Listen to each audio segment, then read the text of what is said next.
तो बच्चों आज हम सबसे पहले पढ़ने वाले हैं कि पेड़ पौधे जो होते हैं वह अपना प्रोटीन और वसा का जो कमी है वो कैसे पूरा करते हैं। तो कल हमने देखा था कि पौधे जो होते हैं वह कार्बोहाइड्रेट को कैसे बनाते हैं। तो कैसे बनाते हैं कार्बोहाइड्रेट को? तो प्रकाश संश्लेषण की प्रक्रिया के द्वारा कार्बोहाइड्रेट को पौधे बनाते हैं। और प्रकाश संश्लेषण की प्रक्रिया के आवश्यक तत्व क्या क्या है? तो सबसे पहला तो है क्या? जल, दूसरा है खनिज, तीसरा है CO2, चौथा था सूर्य प्रकाश। इसके अलावा भी कुछ चीजें जरूरी होती है जैसे क्लोरोफिल और नाइट्रोजन। तो ये सभी मिलकर बना रही थी कल कार्बोहाइड्रेट। और कार्बोहाइड्रेट का जो पौधों में संचय हो रहा था वह स्टार्च के रूप में हो रहा था। जैसे कि मानवों में क्या होता है कि मानवों में वसा के रूप में संचय होता है, वैसे ही पेड़ पौधे किस रूप में संचय करते थे? तो स्टार्च के रूप में पेड़ पौधे संचय करते थे। लेकिन पेड़ पौधे जो होते हैं वह अपने प्रोटीन और वसा का संश्लेषण कैसे करते हैं, आज हम सबसे पहले इसको जानेंगे। तो यहाँ पे देखिए कि पौधे जो होता है वह नाइट्रोजन का सबसे पहले तो संश्लेषण करते हैं। और जब नाइट्रोजन उसके पास होता है तो उसी से वो किस चीज का संश्लेषण करते हैं?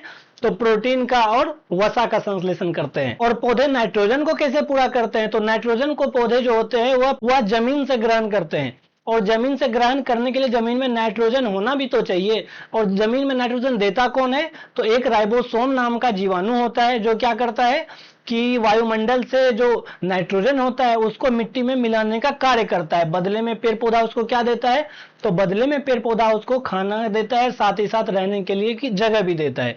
यहां तक आप लोगों का क्लियर था कि राइबोसोम नाम का जीवाणु होता है जो क्या करता है कि जो वायुमंडल में नाइट्रोजन है उसको मिट्टी में मिलाने का कार्य करता है। तो यहां तक आप लोग समझ गए कि पौधे जो होता है वह क्या प्रोटीन और वसा का जो संश्लेषण है वह नाइट्रोजन से करता है। और नाइट्रोजन कैसे प्राप्त होता है ये तो अभी आप लोगों को मैंने बता ही दिया। अब हम देखते हैं कि पेड़ पौधे में प्रकाश संश्लेषण तो एक विधि है ही, लेकिन सभी पौधे प्रकाश संश्लेषण के द्वारा खाना नहीं बना सकते हैं। क्योंकि सभी पौधों में क्या क्लोरोफिल मौजूद होता है? नहीं होता है। कुछ पौधे ऐसे होते हैं जो हरे रंग के नहीं होते हैं, पीले कलर के होते हैं, उजले कलर के होते हैं। तो इसका मतलब क्या है कि उसमें क्लोरोफिल उपस्थित नहीं है। क्योंकि अगर कोई पेड़ में क्लोरोफिल उपस्थित होगा तो उसका रंग हरा हो जाएगा। तो इसीलिए पौधे जो होते हैं वह अन्य तरीकों से भी अपना पोषण करते हैं, अर्थात अपना खाना बनाते हैं। तो जिसमें सबसे पहला क्या है? तो सबसे पहला है परपोषण। परपोषण का अर्थ है दूसरे पादपों पर आश्रित रहना, अर्थात परपोषण को हम लोग विषम पोषण भी बोल सकते हैं। तो यहाँ पे देखिए परपोषी का पूरा परिभाषा लिखा हुआ है, आप लोग इसका स्क्रीनशॉट भी ले सकते हैं। तो परपोषी का मतलब है कि मान के चलिए कि कोई एक पौधा है, वो क्या करता है? भोजन के लिए दूसरे पौधा पर निर्भर रहता है। अर्थात मान के चलिए अगर कोई आम का पेड़ है तो उस पर क्या होगा कि एक दूसरा पेड़ अमरबेल का पेड़ क्या होगा उसके ऊपर आ जाएगा।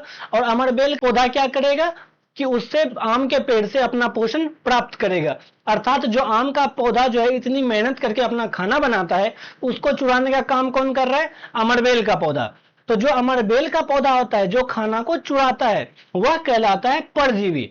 लेकिन जो खाना बनाता है या जिसका खाना चुराया जाता है वह कहलाता है परपोषी। अर्थात क्या समझे कि अगर कोई आम का पेड़ है उसके ऊपर में अमरबेल का पौधा जो कि क्या है? परजीवी है, वह आके चिपक जाता है और क्या करता है? अमरबेल का जो पौधा है वह क्या कर रहा है? आम के पेड़ से अपना पोषण प्राप्त कर रहा है। अर्थात मान के चलिए यह आम का पौधा है, इस पर अमरबेल का पौधा आके चिपक जा रहा है।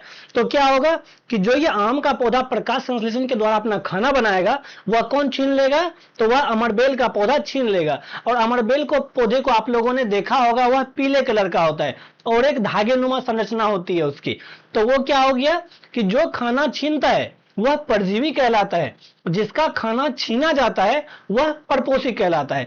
अर्थात इस केस में क्या होगा कि आम का जो पौधा है वह परपोषी कहलाएगा और अमरबेल का जो पौधा है वह क्या कहलाएगा? तो वह परजीवी कहलाएगा। तो यहाँ पे आप लोग उदाहरण से भी समझ सकते हैं कि यह है अमरबेल का पौधा। आप लोग साइड में कहीं पे फोटो भी आ रहा होगा, इससे आप लोग इजीली अमरबेल का जो पौधा होता है उसको पहचान सकते हैं। उसके बाद आते हम लोग मृतजीवी पोषण पे। अर्थात हम लोग कैसे पहचानेंगे कि कहीं पे मृतजीवी पोषण हो रहा है? अक्सर आप लोगों ने देखा होगा कि बरसात का मौसम में जब क्या होता है पेड़ पौधे जमीन पर गिर जाते हैं और कुछ समय के लिए छूट जाते हैं तो क्या होता है धीरे धीरे पौधे वो सड़ने लगते हैं। और जब वो पौधे सड़ते हैं तो उस पर क्या होता है? सांप का छत्ता उग जाता है। यह सांप का छत्ता अक्सर किस कलर का होता है? तो या तो उजले कलर का होगा, भूरा कलर का होगा, काला कलर का भी होता है। सांप का छत्ता को हम लोग कवक बोलते हैं। तो मान के चलिए कि यह क्या है? एक सड़ा हुआ पादप है, इसके ऊपर में एक कवक उग गया। तो अब कवक खाना कैसे बनाएगा?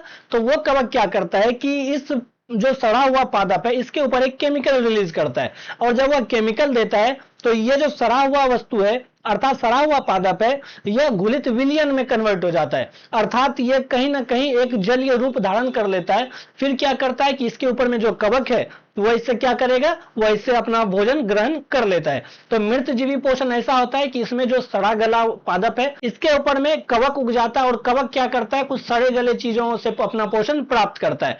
और जब क्या होता है, जब सड़ा गला चीज खत्म हो जाता है तो धीरे धीरे क्या होता है, सांप का छत्ता भी खत्म हो जाता है। मेनली सांप का छत्ता का काम क्या है, तो उसको साफ सफाई करने के लिए प्रकृति ने हमें गिफ्ट में दिया है। तो मृत जीवी पोषण आप लोग समझ गए, पर पोषण आप लोग समझ गए। अगले क्लास में हम लोग देखेंगे कीट भक्षी पोषण को और सहजीवी पोषण को। उसके साथ ही हम लोग देखेंगे कि मिट्टी जो होती है जब उसकी शक्ति खत्म होने लगती है तो फिर उसकी शक्ति को हम लोग कैसे दोबारा से जिंदा कर सकते हैं। तो मिलते हैं अगले क्लास में, तब तक के लिए बने रहिए, धन्यवाद।